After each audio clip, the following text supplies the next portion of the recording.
সালাম আলাইকুম। আজকে যে শেয়ারটি নিয়ে কথা বলবো সেটা হচ্ছে সি পার্ল। বিভিন্ন গ্রুপে বা বিভিন্ন সময় দেখেছি মানুষের এটা নিয়ে কৌতূহল অনেক বেশি। আসলে বস্তুত পক্ষে এই শেয়ারটি যদি আমরা একটু পর্যালোচনা করি, তাহলে এই শেয়ারটি বর্তমান প্রাইস অবস্থান যেখানে রয়েছে সেটা যদি দেখি, সেটা রয়েছে 55 টাকা 20 পয়সা, এবং যেটা 52 উইকস লো হচ্ছে 52 টাকা 10 পয়সা। আর এখন যদি শেয়ারটি টেকনিক্যাল অবস্থান যদি বিবেচনা করতে যাই, তাহলে আমরা যদি দেখি এই শেয়ারটি ডাউন ট্রেন্ডে এসেছে। আমরা যদি দেখি, প্রথমে 16ই আগস্ট 2023-এ একবার এসেছিল এবং ইএমএ 200 বিলো চলে এসেছিল, এসে আবার 16ই অক্টোবর পর্যন্ত আপ ট্রেন্ডে গিয়েছিল। কিন্তু আপ ট্রেন্ডে গেলেও ইএমএ 200-র উপরে গিয়ে খুব বেশি একটা কন্টিনিউ করতে পারে নাই। আবার কিছুদিন থেকে, বলা চলে 9ই অক্টোবর থেকে 8ই নভেম্বর পর্যন্ত সাইডওয়েতে ছিল। মোটামুটি 1 মাস সাইডওয়েতে ছিল। সাইডওয়েতে থেকে এখানে উপরে লাইক বুলিশ মুড কন্টিনিউ করতে পারে নাই, ডাউন ট্রেন্ডে চলে এসেছে, এবং নভেম্বর থেকে যখন ডাউন ট্রেন্ডে এসেছে, কন্টিনিউয়াস ডাউন ট্রেন্ডে রয়েছে। এবং জুনে অলরেডি এটা সাইডওয়ে মার্কেটে, বলা চলে যে 19শে মার্চ বা 30শে জানুয়ারি থেকে মোটামুটি 8ই জুলাই পর্যন্ত সাইডওয়ে মার্কেটে ছিল। এবং দেন 8ই বা 9ই জুলাইয়ের পরে আরও ডাউন ট্রেন্ড কন্টিনিউ করেছে, মানে স্টিল শেয়ারটি আপ ট্রেন্ডে যাওয়ার জন্য কন্টিনিউ করে না। কারণ যদি আমরা ইন্ডিকেটর দেখি, ইএমএ 50 100 কোনোটাই ক্রস করতে পারে না এখনো। আর 200 ক্রস করতে হলে তাকে তো অলমোস্ট একশো একশো লেভেলে যেতে হবে, বা 108 লেভেলে এখন শো করছে। হয়তোবা এটা আরো কিছুদিন ট্রেড হলে এটা 90 লেভেলে চলে আসবে, ইএমএটা একটু নিচে নামবে। এবং ইএমএ 100 ক্রস করতে হলে তাকে এখান থেকে অলমোস্ট, বলা চলে যে 30 থেকে 40% প্লাস হলে দেন হচ্ছে ইএমএ 200 ক্রস করতে পারবে। এবং বিগত দিনে আমরা দেখেছি এই শেয়ারটি যখন নিচে নামে, আমরা যদি একটু মার্কেট দেখি, কন্টিনিউয়াস 94 93 বা 90 লেভেল থেকে কন্টিনিউয়াস যখন নিচে নামতে ছিল, এবং অলমোস্ট নিচে আসতে আসতে অলমোস্ট 52 উইকস লো চলে আসছে 52 টাকায়। এবং আমরা যদি একটু সাপোর্ট রেজিস্ট্যান্স এই শেয়ারটির খুঁজি, যেহেতু শেয়ারটি নিয়ে লং টার্ম অনেকেই আটকে আছেন, এবং সাপোর্ট রেজিস্ট্যান্স যদি একটু খুঁজতে চেষ্টা করি, তবে টেকনিক্যালি যদি বলি, এখন শর্ট টার্মের জন্য এই শেয়ারটি বাই পজিশনে রয়েছে। এখান থেকে হয়তো বা আপনি 10% বা 15% গ্যাপ পাবেন 55 থেকে এই লেভেল পর্যন্ত।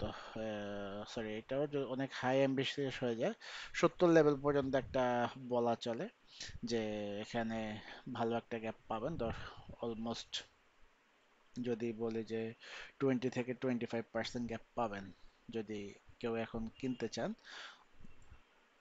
যেহেতু টেকনিক্যালি একদম লো পজিশনে রয়েছে। আমরা যদি উইকলি যদি একটু খোঁজার চেষ্টা করি, উইকলি এই শেয়ারটি রয়েছে বর্তমানে, আমরা যদি একটু সাপোর্ট রেজিস্ট্যান্স খুঁজি, 54-তে একটি সাপোর্ট রয়েছে। এখানে আসলে বেসিক্যালি 54 বা এই লেভেলে এসে, এক্স্যাক্টলি 54 লেভেল যদি বলি, আমরা একটু হরিজন্টাল লাইনে কে দেখার চেষ্টা করি।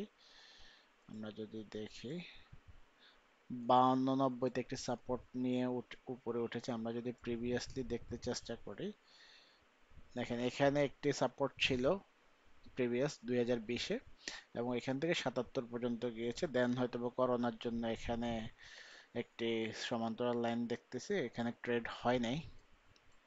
এবং 14ই আগস্ট 2022-এর পর আপ ট্রেন্ডে গিয়েছিল। সো এখন যদি আমরা এই শেয়ারটি বিচার বিশ্লেষণ করি, যে হতে পারে যে এখন যদি আমরা উইকলি দেখি, উইকলিও শেয়ারটি একদম বটমে রয়েছে। দেখেন সবগুলো ইন্ডিকেটরই বলা চলে যে বুলিশ অবস্থায় যাওয়ার জন্য রেডি হচ্ছে। আরএসআই আছে, আছে আপনার উইকলি 21 লেভেলে। স্টকসও সেম বটমেই রয়েছে। এমএসসিডিও ডাউন এখনো ক্রস ওভার দিতে পারে না। এখানে যদি একটু চেষ্টা করেছিল, যখন যদি 93 লেভেলে ছিল তখন এমএসির একটু ভালো অবস্থান ছিল উইকলি সাইডওয়েতে, বাট স্টিল সাইডওয়েতে থাকলেও তখনও কিন্তু ডাউন ট্রেন্ডে ছিল।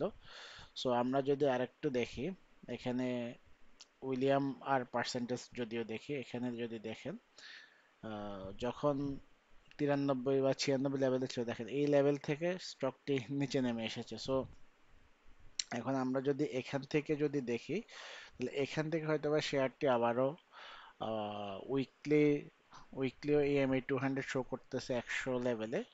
সো আর যদি আমরা এখানে যদি আরেকটু খুঁজতে চেষ্টা করি, এই রেখাটি এটি হচ্ছে ইএমএ 25 ক্রস করতে হবে, দেন ইএমএ 50 লেভেল হচ্ছে 114 উইকলি। সো এখানে যদিও ইএমএ 200টা উইকলি এক্সাক্ট পাওয়া যাচ্ছে না, আমরা ডে লেভেলে এটা পাবো। ডে লেভেলে হচ্ছে ইএমএ 200 হচ্ছে 110, ইএমএ 50 হচ্ছে 75 লেভেলে। সো 75 লেভেলে ক্রস করার পরে দেন 110 লেভেলে হয়তো বা যাওয়ার একটা যদি টেন্ডেন্সি থাকে, কিন্তু বলবো যে এই শেয়ারটি যদি ভালো করতে হয় লং টার্মে হয়তো বা ভালো হবে, কিন্তু যদি কেউ শর্ট টার্মে এই শেয়ারটি ভালো প্রফিট চান, তাহলে আমার যেটা পার্সোনাল ওপিনিয়ন সেটা হচ্ছে আপনার 60 লেভেলে 65 লেভেলে একটা রেজিস্ট্যান্স রয়েছে, এখানে কিছু সেল প্রেশার আসবে। সো এখানে বিক্রি করতে পারেন। দেন এই 81 লেভেলে রয়েছে। সো টেকনিক্যাল ইন্ডিকেটর অনুযায়ী শেয়ারটি বাই পজিশনে রয়েছে, বাট লং টার্মের জন্য শেয়ারটি ভালো হবে আশা করি। কিন্তু যদি কেউ শর্ট টার্ম প্রফিটও চান, সেটাও যে লেভেলগুলোতে বললাম, যে 65 লেভেল বা 70 লেভেল, প্রতি 10 টাকা গ্যাপে প্রফিট নিতে পারেন। সো সবাই ভালো থাকবেন এবং সুস্থ থাকবেন। আসসালামু আলাইকুম।